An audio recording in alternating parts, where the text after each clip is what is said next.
Welcome to The Pictures Get Smaller. My name is Bridget Keys. I'm filling in for Adam O'Conaghey, the producer of this show. The things you will hear over the next hour represent the views of The Picture Gets Smaller and the people making them. All opinions and quotations in no way represent River West Radio and are the sole responsibility of the producer, guests, and the callers that we don't have. River West Radio River West Radio is not liable for any legal issues arising from the content of this program. So, I am here today with a gaggle of people, and we are going to talk about television, fall TV, new seasons, new series. Can you guys introduce yourselves?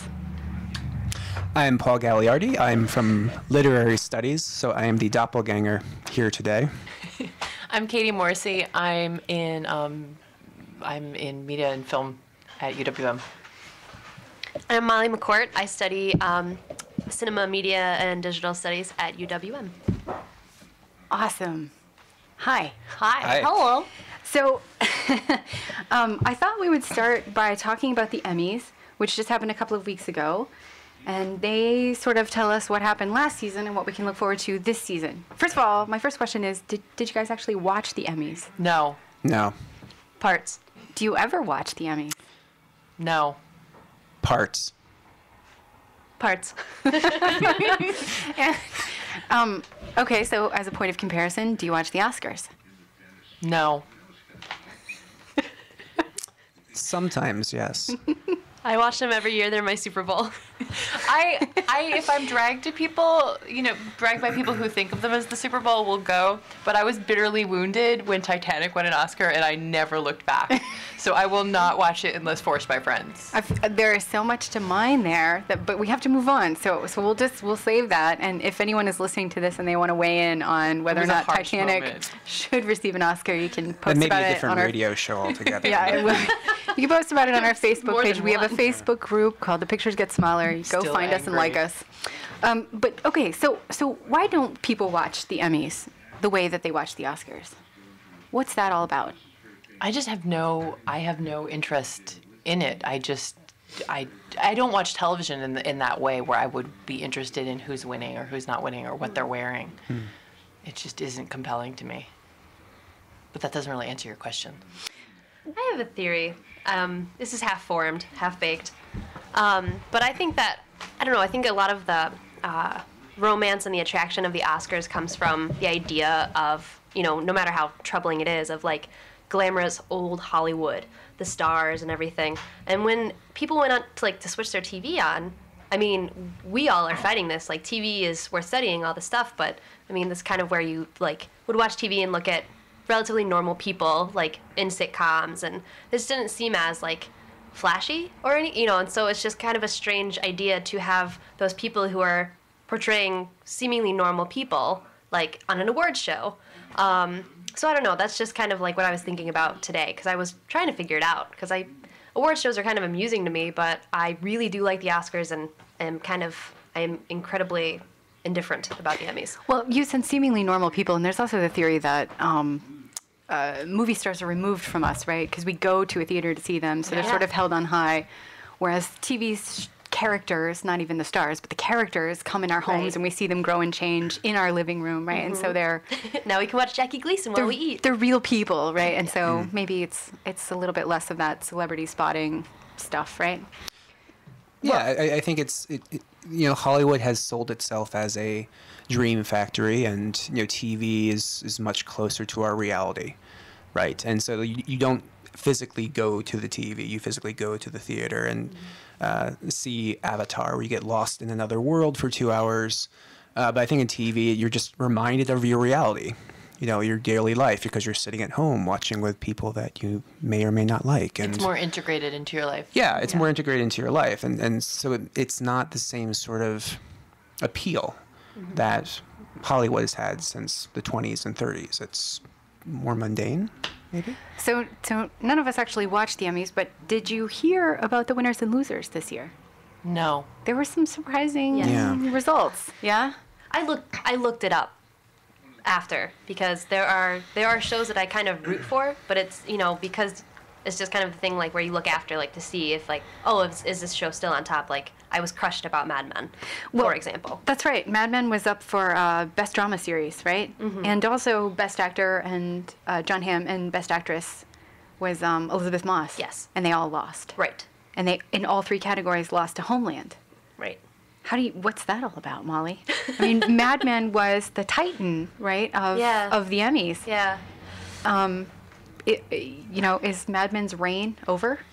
Well, I honestly haven't seen Homeland yet. But I've heard Claire Danes give interviews, and she sounds wonderful. So I don't know. This is completely aside from what could be the amazing thing that Homeland is. But I do wonder if there was some kind of I don't know, if some people lost the magic or like the enchantment of Mad Men because it was gone for so long. It had a very long hiatus when they were still trying to figure out, what to do, and if the cast members and Matthew Weiner were discussing things, and it was gone for like a year and a half. And then it came back, and like the last season was great, but it was also, I don't know, I just feel like something is slightly off now. I also felt like the last season of Mad Men was a shift in tone for them. Like it was a shift in time. So it changed the style of the show a bit. It changed the tone of the show a bit. And also on a personal level, I thought the last season was uneven. So I didn't think it was their strongest season myself. But I do think that the overall shift in tone and style changed the dynamics of the show somewhat. And that may have displeased some people. Yeah. I agree. And the episode that was up for Best Writing, I think that was also nominated.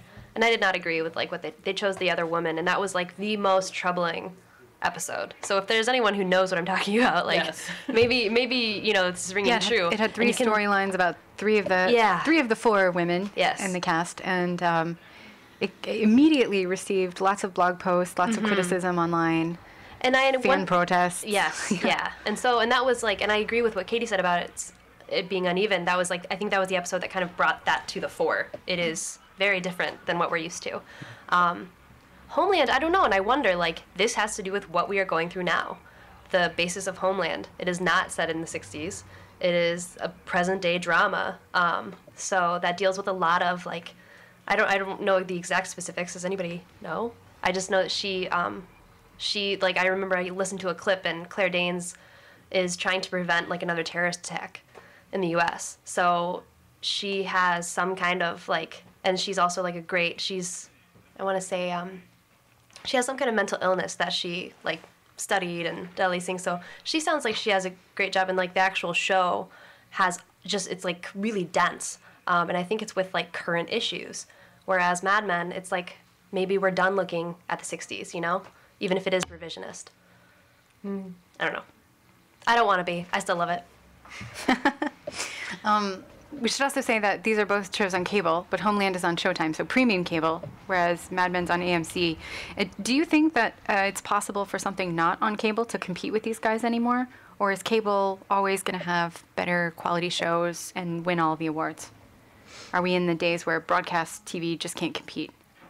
Well, the dynamic is certainly shifting. I mean, what are the top watched shows right now? USA, I think, is the most watched network. Is that correct? I think so. I think so. So, I mean, that's a huge change from the era of NBC being everything. At least that was my childhood.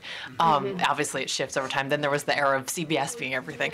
But I don't know. So I think that's a change. But in terms of money, I mean, which networks have more money? I think that would be an interesting question to look at. Is it still the broadcast networks? It might be. I don't know. I mean, I would think, ABC, NBC, CBS, because they are part of multinational, multifaceted conglomerates, that they would have more money. But so are the cable networks too. Right. But, True. Yeah.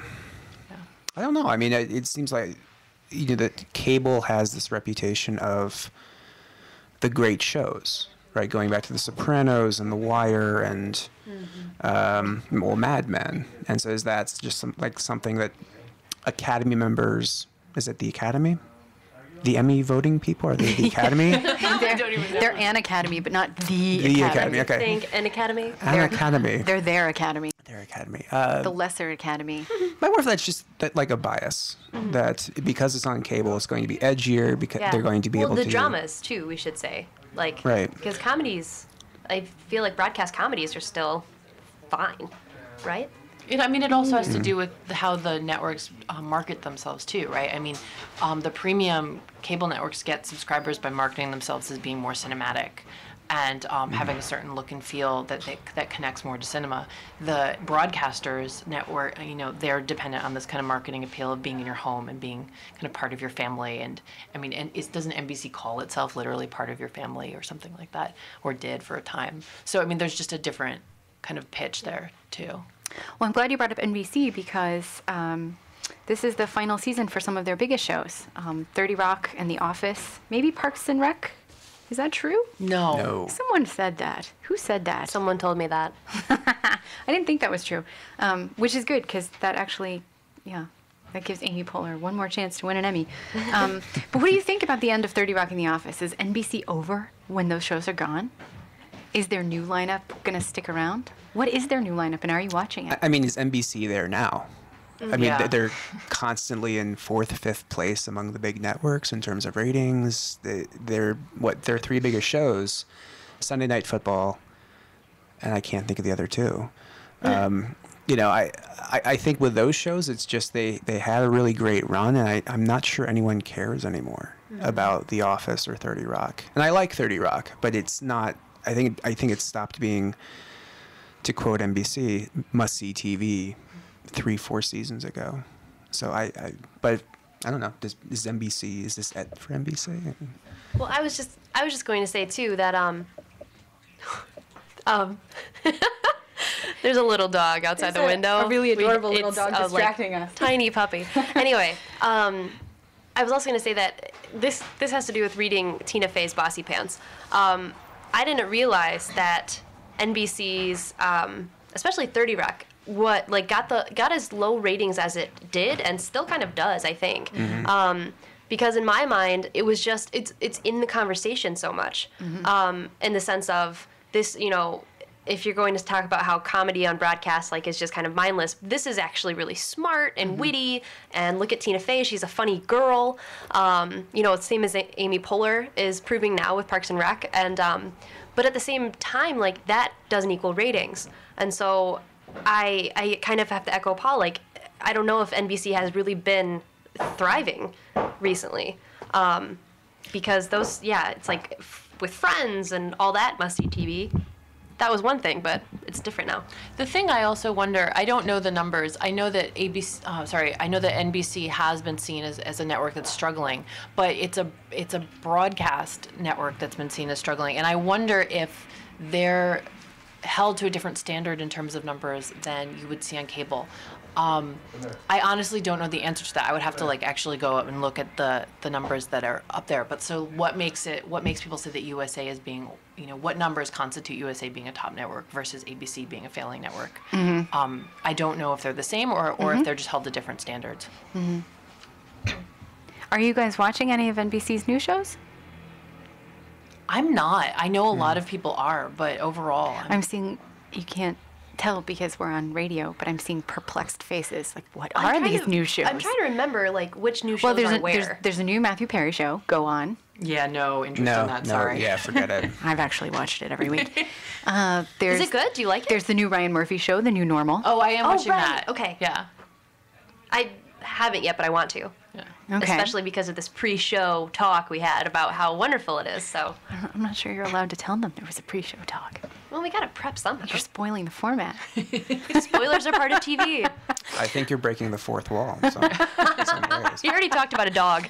Oh, that's true. We Walking did. by. The I dog, did. for those of you who are curious, is now in the studio with us, running around, still being cute. So It's very distracting. just to give you a little It's like visual. a mini Yorkie. No, I'm watching the new normal. Yeah. Yeah.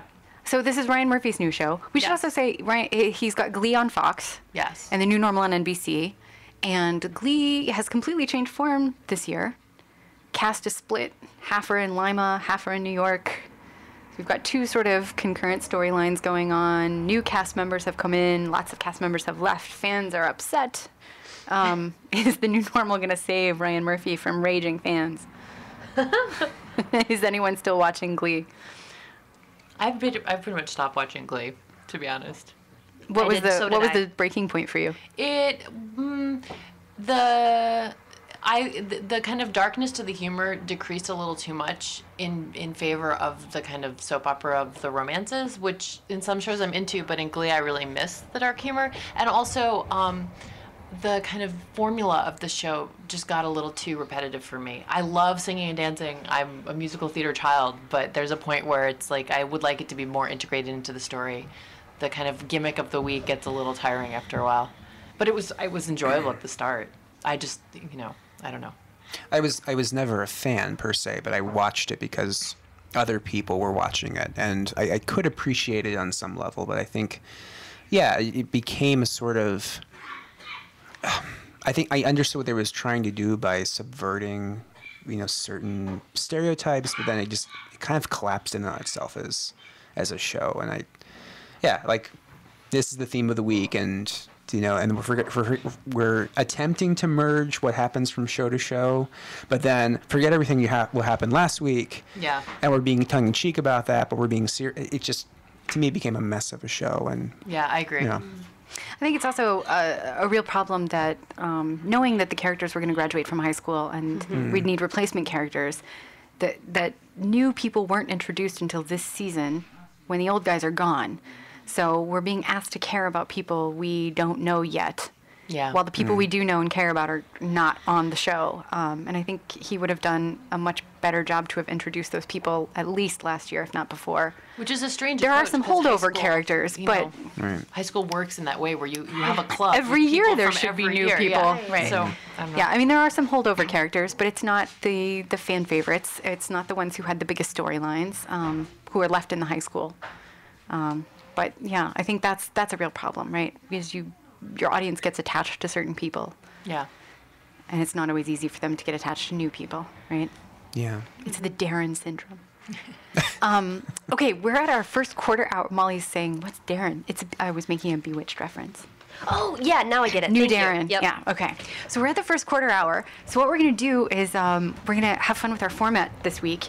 We're going to have a non-commercial commercial. So this is our first non-commercial commercial break. And Katie, you're going to tell us what show we all should be watching. You're going to pitch it to us. Okay. Okay. Ready? Yeah. So the show you should be watching but may not be watching is Scandal. It airs on ABC Thursdays at 9 p.m. Scandal stars Kerry Washington as Olivia Pope, crisis management expert. Olivia Pope and her team of lawyers, PIs, and hackers smooth out DC area PR nightmares, often getting to the scene before the police do, often to the chagrin of the police investigating potential crimes. That's the basic premise, but what you need to also know is that this is a serial drama, a hybrid between a procedural and political drama. And so if you watch the first season, about 3 to 4 episodes into the first season, you learn that no one is who you thought they were, and the narrative arcs of the show are about to get a lot more complicated. Up until this turning point in the first season, I wasn't feeling particularly passionate about the show, but after it, I was completely hooked. So if you start this show, you really need to hold out for a good 3 to 4 episodes and see what happens, because that pivot point is important. So I would say if you are a fan of The West Wing, Alias, Lost, or maybe The Good Wife, you should try Scandal. If you are a fan of shows that are, gasp, actually diverse in their casting and don't focus on white male protagonists, you should try this show. If you are a fan of complicated storylines and multifaceted characters, you should try this show. Basically, try it. There are only 10 episodes. It was a mid-season replacement, so it's really easy to watch and get into. And give the first a try and see how you feel. That was really well scripted. And now you leave me wondering if does anyone else here watch Scandal? No. No, Me neither. You should watch it. but I'm going to try it. I feel like I'm gonna try it now. Paul's not sold. No, it sounds actually very interesting. So I may have to It's really get into this. It's interesting how they play with genre and with how they manipulate the viewers. So I think if you're into complicated story arcs, you're into a show that constantly keeps shifting on you, I would suggest you try it out. What do you mean by manipulates the viewers? Well, one of the things that I love about this particular show is the way they set you up with certain stock character types, and you think you know who a character is. And at a certain point in the season, you find out something new about a character, and you have to kind of reconfigure them in your head. That's also happened in the narrative several times. You think, and in the way the show starts, it starts in a particular way. It feels very procedural and like a political drama. It feels more episodic. And then all of a sudden in the third or fourth episode, there's this huge turnover of information, and you find out that there are these really complicated backstories. There are tons of questions about the characters. And the show kind of turns into a much more complicated show. And they do this across the show. Now, my disclaimer would be, I don't know that this was always done intentionally. I feel like the show may also have been reconfigured at certain points, because it was a mid-season replacement. The pilot feels different than the series that kind of emerges towards the end of the first season. So I wonder if part of the reason why the show has had these kind of turning points is because of kind of back-end production level kind of shifts. I don't know. But personally, I love being surprised. I don't like episodic shows where I can predict exactly where things are given what 15-minute mark we're on. So I really enjoy that. That's my pitch. Paul, what show most surprises you that you can't predict based on how late it is into the hour or what's going to happen? Do you have a show like that? Wow. Can I pass and come back to that? Yes, you can pass to Molly. Passing to Molly. Do you have a show like that constantly surprises you? Well, okay. Well, we're gonna. First of all, I did and stopped watching it, and now I don't mean to say like the only TV show I ever watch is Mad Men, but that's something I like. In Mad Men, there are certain things that happen, and they're well scripted, to the point where like I'll yell at my TV, or like hit my husband and say like what, but but it's right. It's the last season. Some of the things were questionable. What do you mean when you say it's right? It's not just to shock the viewer. It is happening, and it makes sense for the character to make that decision or to say that thing or whatever. I stopped watching Grey's Anatomy years ago. I just am shocked it's still on, and I don't judge people who still watch it, but I started to feel like I was just, like, things were just happening just to keep me watching week to week. So I could be like, oh, what's her face? Christina got left at the altar by the surgeon man. I can't even remember names anymore. But, like, and certain things just didn't make sense. I was like, he wouldn't do A, B, or C. She's just saying this to shock me. I just felt like the writers were, like, manipulating me in a negative way. Not in a way that I was like, ooh, okay. It just really turned me off. So I said no to Grey's Anatomy, and I haven't seen an episode since. Is Grey's Anatomy still on the air? It is still on the air. Yes. I've never seen an episode of that. Don't get into it. I had a college roommate that, like, had me catch up, like, the first 2 seasons. I watched really fast, and then, like, watched it live, and then I think I stopped at the third season finale. Well, so the idea of catching up has come up twice now, and we should talk a little bit about that. But Paul's still not off the hook. Paul's still not. Okay, we'll get back to that. We'll get back to it. Okay. But this idea of catching up. So are people actually watching TV when it airs, once a week for half an hour or an hour, or is everybody watching on Hulu or Netflix or DVRing these days? And are we watching entire series in marathon, or are we still watching week to week?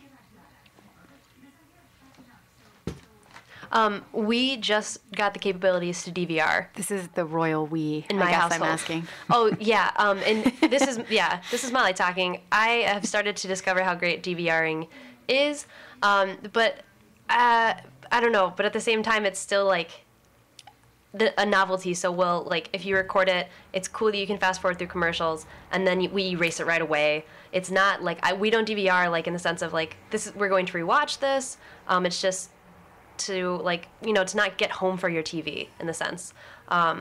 So I also, they're just like, I have probably a handful of shows that I'd like to make sure I see. And I used to try to catch them, and if I didn't, I would watch them online. But now I can just sit on my couch and watch them on my TV instead of my laptop. That's kind of how it's changed. But I really it's still a convenience thing for me. Like, I'll watch the shows if they're on and I'm home. So that's my answer. I've been priced out of cable, so I can no longer afford it, and neither can my partner, so we just don't get it. But I was a big DVR fan when I had more roommates and we could all kind of split the bill. And so I was doing DVRing. I've probably been doing that for about 10 years, like until we got to the point where it wasn't feasible anymore. And after that, it's all been, streaming or marathoning or watching things on broadcast. But we really only get like 2 networks.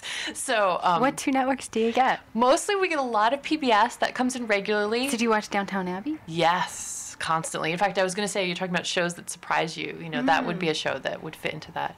But I watched a lot of PBS, and also because we're nerds, so we like PBS. But a little bit of the CW network, and those are the 2 networks we get. Those are the 2 networks we get the most of. We get some NBC and some ABC, but depends on the weather. So the most of my viewing is marathoned. Is done in chunks online when things are available, and that's about it. I think most of my viewing now is via Hulu or catching up on Netflix. And I with the exception of Parks and Rec, which actually fits into my teaching schedule, I can be home to watch it. Most shows, no. I mean, I'll catch up with them online. And I guess I don't feel the pressure then to have to commit to a show. Right. I have to be there at 9:30 on a Tuesday night. I think it's really hard to actually find the time to be committed to a TV show that's not really necessarily convenient for you. I think that's a really good point too, because the other thing to keep in mind is our demographic that we represent. Yeah, we're grad students and TAs, and we have really wacky schedules, and we're often working at night or in class at night. So what I've noticed is when I used to work 9 to 5, I could come home and sit with my roommates and watch TV every night. Now I'm lucky if I can do that once or twice a week. Right. Instead, I'm often watching my TV on Saturday mornings. I'm catching up with all the primetime television or something like that. So I think it also has to do with when you can watch it. Like the one appointment show I have is I come home Thursday nights, I collapse in a heap because I've been teaching for 6 hours, and I watch The Vampire Diaries every Thursday, and that's just my only appointment television, which is starting tomorrow. It's very exciting. Yeah, a lot. The CW premiered a couple of shows last week, but a lot of them tonight and tomorrow, right? Yeah. So they decided to be much later than the 4 other broadcast networks. I think they have I think their season either ends later or is shorter, too. I'm not sure. It was a calculated move so that we'd all realize that all the other stuff was terrible, and then we'd start watching them, right? Well, they also have a very specific audience, so I just don't know if it matters as much. Like they don't necessarily need to place their lineup. Who is their specific audience? I'm just thinking it's much more. It's a younger audience. I mean, I'm guessing it skews female. I think that's a fair assumption, and it does seem like their audience would be doing more, group college dorm viewing, things like that. I'm just speculating here, but that would be my guess.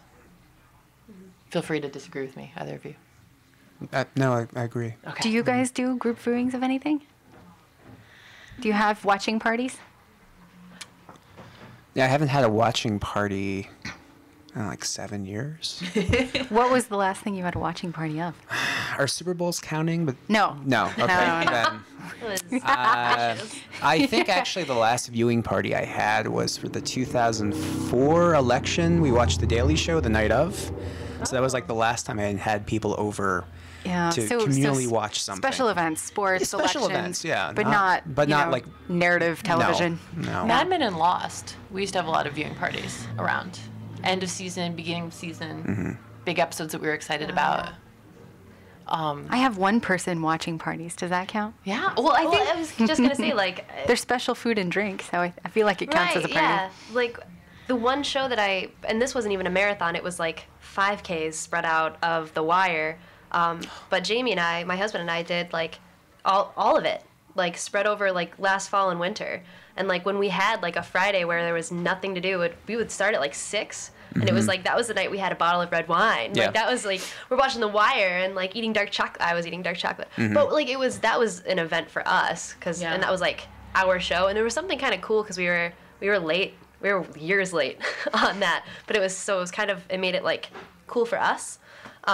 So if that counts as a party. It does. And I'm glad you mentioned that because I want to ask if there's a difference in the amount of pleasure you get or the kind of pleasure you get when you watch something in big chunks like that, marathoning it, versus watching it week to week and having to wait to see the next episode or wait 3 months over the summer. Like, is there a difference in terms of pleasure? I think, I don't know about pleasure, but I think my interest is increased if I'm watching something week to week. So that I can kind of think about the episode from a Thursday to a Thursday. And I did the same thing with The Wire. Yeah. You know, and we need to have a show about The Wire, actually. I think that would be a great topic for a future show. Adam, get on that. But no, I that was my reward for writing, was I would write and I'd say, okay, 2 episodes. And then I'd watch the entire disc. So, Right. so I think it's a different kind of, like, I don't know if I want to sound like old Protestant moral here and like delayed gratification, but I don't know. I think it depends though, because in our house there are things that we get really very excited about watching every week. Every week we have to sit down and we have to watch the new Project Runway, which is about to end, very exciting. And we have to sit down and we have to watch the new Doctor Who and the new Downton Abbey. Those are very important to us. But at the same time, we will get equally excited about starting a show that we haven't seen before, and spending 2 hours every week watching 3 episodes maybe or something like that. And it's just as exciting. Everything stops for it and you pay attention. It's just a different. It's just about when it's available or not. It doesn't feel different to me though in terms of pleasure. They're both like the household is stopping and making popcorn for Project Runway, or I don't know, the last big thing we marathoned I think was Dollhouse. We were really excited about that. I don't know that one. Oh, it's good. You should watch it. It's a good show. Molly, Yes. it's time for our second commercial break. This means you're up. So what show should we be watching? Please don't think this is scripted at all, because it's not. I would like to present the new ABC show, Last Resort. If you know me at all, you would be surprised by this promo of mine. However, well, it's for my nerdy pleasure to study it, but it is a show about this rogue submarine, the USS Colorado. This is supposed to be taking place present day, and there have only been 2 episodes that have aired, and I haven't rewatched these episodes yet, but I plan to, so I'm going to try to get all these, the whole synopsis right.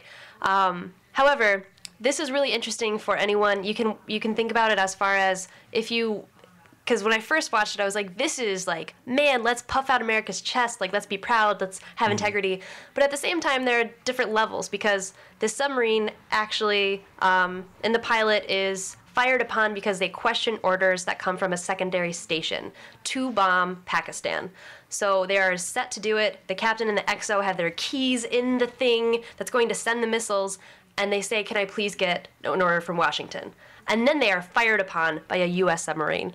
So this just like unleashes, this is kind of the setup. And, when I first got into it, my husband got me into it, and I said, this is a movie, this isn't going to last.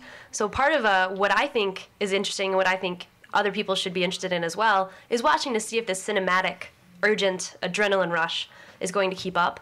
And it's also complex on the level of, yes, we should be proud of these people. They have very strong character to be questioning such a large decision. But at the same time, they also surface and completely colonize a beach in the Pacific Ocean. And that's problematic as well. And so they have to kind of interact with the people who are already living there, including a NATO station that's living there. And so they kind of take that over, and that is their base right now to kind of get their point across to the powers that be in Washington. So I just think there's a lot going on. There's a higher up who's a woman who is getting questioned all the time by the former Terminator 2 star, I believe. I don't know his name, but I'm pretty sure that's who it is. Is that? No? Paul's looking up in the air. Oh, I'm not sure. But it looks like the Terminator from like T2. But anyway, we'll question that. This should have people calling in and being like, no, you're wrong. I'll just start saying really wrong things. If anyone wants to challenge you, they can post it on our Facebook page. And I will openly accept that criticism. But anyway, this is turning into just like me talking about it. So watch it on Thursday nights on ABC. I don't know what time. Molly, you're forgetting a really important detail. I'm not about allowed the to show. do. Wait, what? No, it's also the new Andre Braugher show. Oh yeah, it's Andre Braugher's the captain. Fans of Homicide, you have to watch this show because it's Andre Braugher and he's amazing. He is. He's incredibly intimidating and eloquent. So, Katie, you're watching it too. I'm really excited. I actually didn't think it had started yet, so now I'm realizing I'm going to have to go and Hulu that stuff. Yeah. It's really accessible. You can find it anywhere. Yeah. Paul, have you seen it? I have not, but I'm actually going to second. Hulu it. Hulu it. Yeah, I've been really excited about it too. I thought it was starting in October, so you've enlightened me. Thank you. Great. No, I'm a huge fan of Andre Brower, so I'm looking forward to that too. Thank you, Katie. I should have mentioned that. I even wrote it down on the 3 things that I've written down on this legal pad. It's like Andre Brower, question mark. Is that how you spell it? Anyway, but yeah. It's okay. That's the advantage of radio. Right, I know. Can't I'm see how you spell. totally showing everything, not pressing my cards, whatever it is. Anyway, last resort. Okay. Not sure where we should go from there. We can talk about Elementary. It's a challenge of being a hostess. I thought that was going to be our 3rd commercial break. Oh, then I don't know. I said nothing. Okay. It's not? What? Okay, then let's talk about it. Let's talk about Elementary. Talk about Elementary. Okay. What's Elementary? Elementary is a CBS procedural. It is a retelling of Sherlock Holmes, where Sherlock Holmes lives in New York in sort of a decrepit brownstone. And Lucy Liu plays Jane Watson. Jane Watson, not Jane Or Watson. Joan Watson. I think it's Jane Watson. Yeah, one of them. One of them. So it's more. There's only been 2 episodes. Correct. I think. I don't know if I like it yet. Me neither. Yeah, I'm on the fence with it. What are the sort of holdouts for you? Well, yes. Okay. The thing to kind of know is it's kind of a retelling of Sherlock Holmes because it's both a retelling of Sherlock Holmes, but it's also a remake sort of Sherlock, which is a BBC show. Oh, yeah. Yeah. But obviously they've switched it because they've set it in New York, and you have a female Watson, which is a really interesting move. But maybe you should explain a little bit. What's specific about the BBC Sherlock? it's another modern retelling of the Sherlock Holmes story. Yeah. In a contemporary setting. And I think originally CBS wanted to do a version of Sherlock, the BBC. Yes. And they weren't given permission to do so. And so they set out with this new kind of classic procedural case of the week. And does the BBC Sherlock also have a female Watson? No. Martin Freeman plays Dr. Watson. So what do you think is the difference, and why maybe did they make that switch, if you could speculate? Or maybe you've read something about it. Well, it's an interesting move because on one hand, it's really interesting to put a woman into the kind of classic romance of Sherlock and Watson. On the other hand, I have a little bit of a question mark about it because part of me really likes it and part of me loves Lucy Liu and part of me wonders if they're making that move because people like to speculate about the bromance and this kind of eliminates that speculation. Right. But does it The create bromance speculation? between Sherlock and Watson, Yes. you're saying? So, I mean, and like Molly's saying, it also takes it in a different direction. Where will they take the relationship? And what kind of dynamic would be there? I mean, so it raises a lot of questions for me and in a way that intrigues me. I'm curious to see how they handle it and how it goes. But ultimately, I don't know. I'm looking at you too. I just feel like the episodes I've seen really severely underwhelmed me so far, and I'm really looking for the show to step it up and do a little more. I'm of really two opinions. I mean, on the one hand, I have no time for the procedural because, I've seen enough of them that it's not really fun for me. To really figure out the case within the first 20 minutes, and then the pieces fall in. I mean, to be fair, from a literary standpoint, that's really what the Sherlock Holmes stories were. I mean, they were kind of, in some ways, bad procedurals where you get all the information and Sherlock says, "This is how I figured it out," and you get, come on. But I don't know where the show could really go. I'm not really sure if I'm compelled by the characters or interested in the characters. Someone on Facebook said today, this Sherlock is really a bad hipster. And I think there's something to be said for that. Like as we are in River West, I think that's kind of appropriate. I'm totally just going to go there, but are there good hipsters? I'm not sure. There are. Okay. Thank you. How are you defining hipster? Like, That's a whole other show. It has been defined. Yeah, but there is now an official definition. Yeah. As a genre In the person, I would dictionary? say there is no definition for anything that's not contested. That's true. That's true. Okay. Well, we'll see, callers. We don't have callers. Facebookers. So listeners can post inflammatory remarks about me on Facebook. The show was so much better the first week before we went corporate. Any press is good press? What? Yeah. Send your emails. But I think, overall with Elementary, I'm curious to see where it goes. It hasn't gotten there yet. And I'm always willing to give a show 3 to 4 episodes, but it's definitely not grabbing me yet. And I feel like the BBC Sherlock has a way, but part of it's the kind of look and feel of the show, but there's something about the way the BBC Sherlock is staged, and also the acting is really strong in it. There are compelling hooks. There are things that surprise you. The crime itself intrigues you and surprises you as it goes. And one of the things that I've noticed with Elementary is I'm not particularly intrigued or surprised. It feels more plodding to me, and the characters feel less. They're not grabbing me in the same way. There isn't the same kind of energy. Yeah. I think with the BBC too, it's more about the character, because it's actually fairly unique because it's an hour and a half long show. Yes. So I think the approach for the BBC version is we're doing mini movies. Yeah. I agree with you. It's sort of the CBS version. It's hitting the same beats as every other procedural on that network. Yeah. And I think you can do a procedural fairly well if you have a strong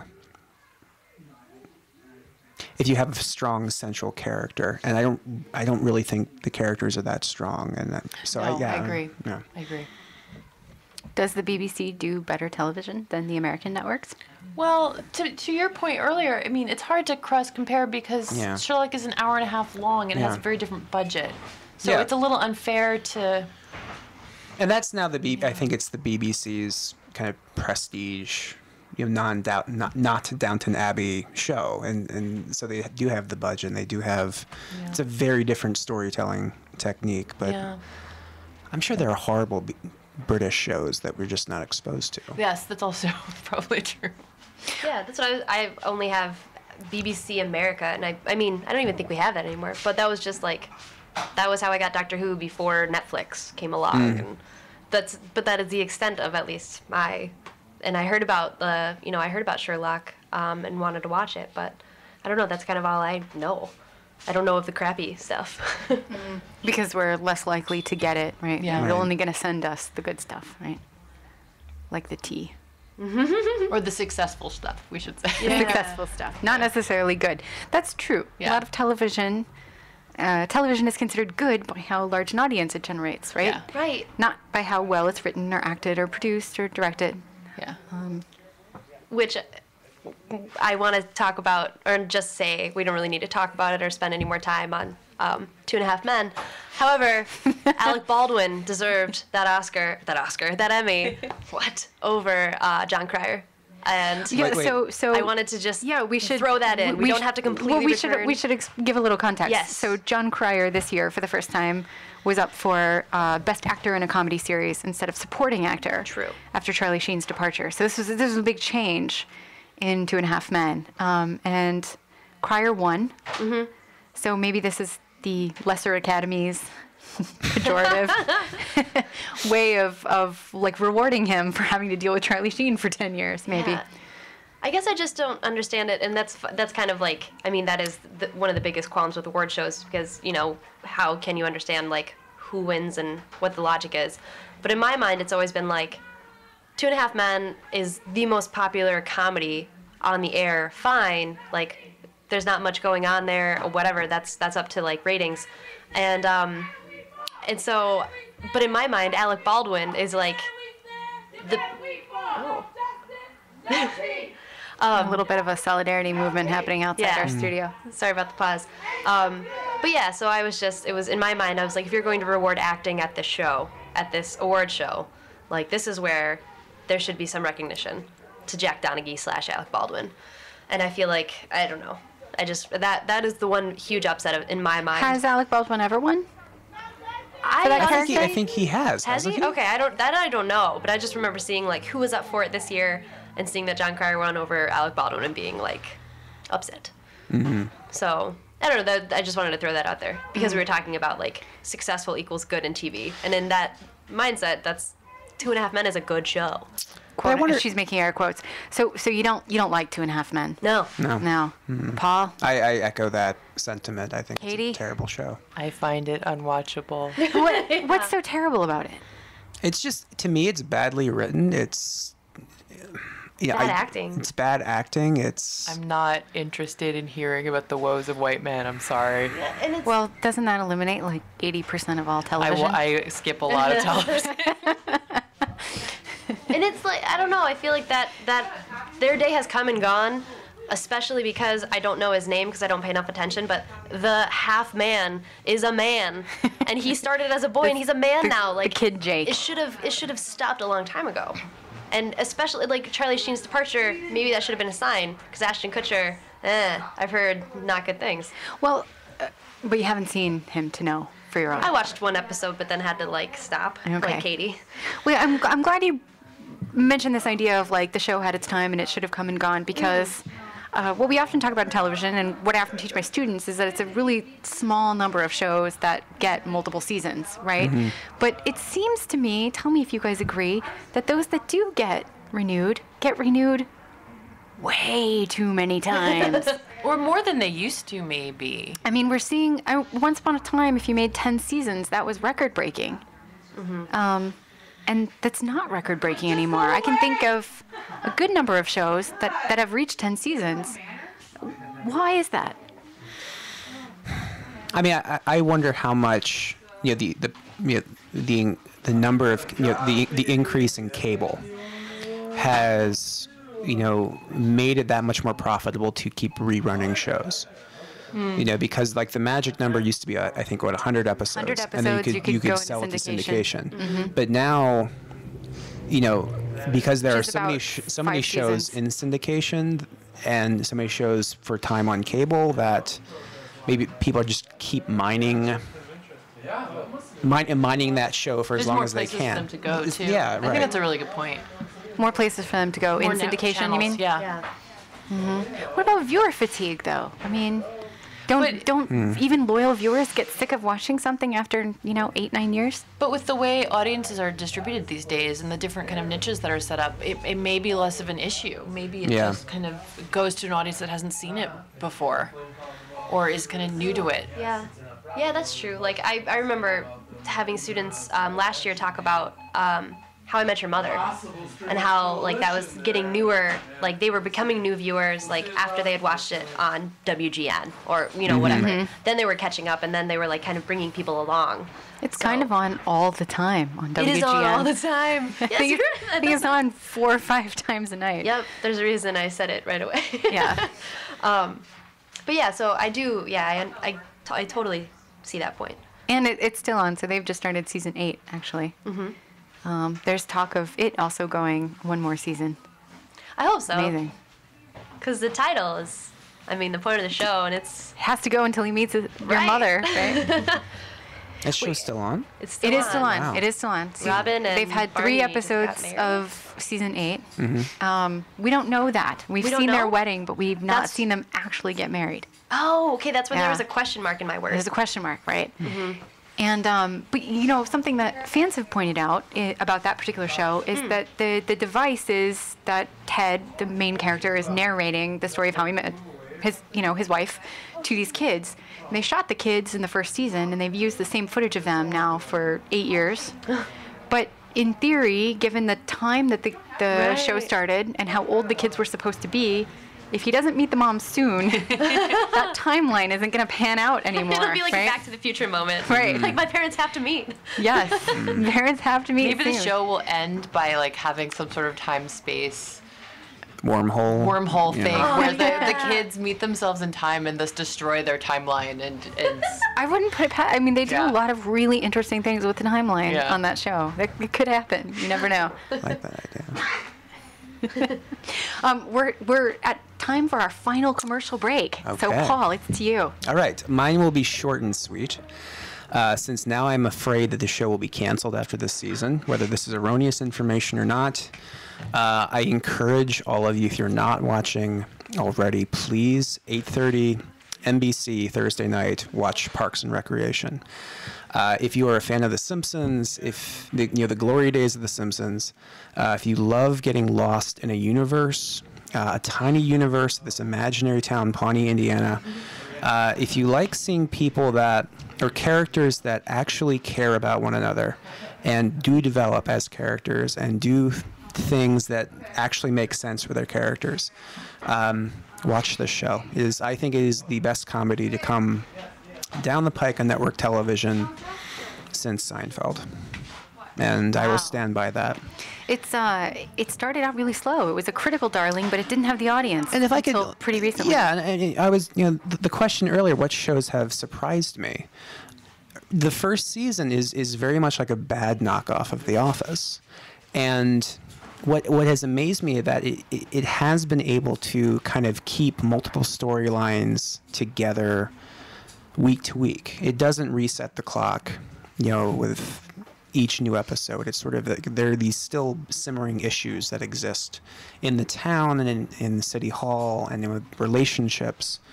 And I think it's actually fairly challenging for a comedy to do and do effectively. And I'm continually impressed by that show, and surprised in a good way by that show. So, an oldie but a goodie, which we just have a few more minutes left. So I would like to talk about what old stuff we should watch, either old and still on the air or gone off the air that you've rediscovered. So we were talking about new seasons and new series, but let's talk about old stuff for a second. Well, I can tell you that I was looking at Hulu last night, and I noticed that Kings is actually available on Hulu for streaming.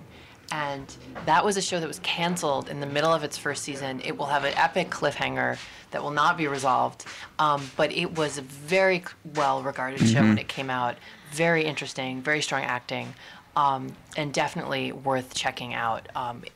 So that's there. And I think there's maybe 8 episodes available, something 8 like or that. 9, yeah. So you could go through that very quickly. I also think, we were talking about Dollhouse very briefly earlier. I would say if you're interested in these kind of epic shows that have really complicated storylines and that go on and on, Dollhouse is another great one to watch. How many seasons were there of Dollhouse? 2, but they're short. Yeah. It's very easy to kind of marathon. Okay, one more minute. Paul or Molly? Something old you've rediscovered? Probably we can both agree on The Wire, so. Yeah, Yeah. I was going to Everyone say I should already watch used The Wire. mine Yeah. because it is. You really, really should. And then you can see all the fun spoofs and stuff that have come from it and really Yeah. get them. I'll add one really quickly. The series Party Down, which was on Starz Oh, yeah, a couple yeah, years yeah. ago. And there are only 2 seasons, very short seasons. Really fantastic acting for a lot of people you'll recognize, including Ben from Parks and Rec, whose name I can't remember. Adam Scott. So. Well, thank you all for being here tonight. Thank you, anonymous listeners out there in podcast land. And Adam O'Conaghey will be back next week, and with some magic topic that actually I don't know, but it will wow you. It will amaze you. So catch us back here next week at 6 p.m. Thank you for listening.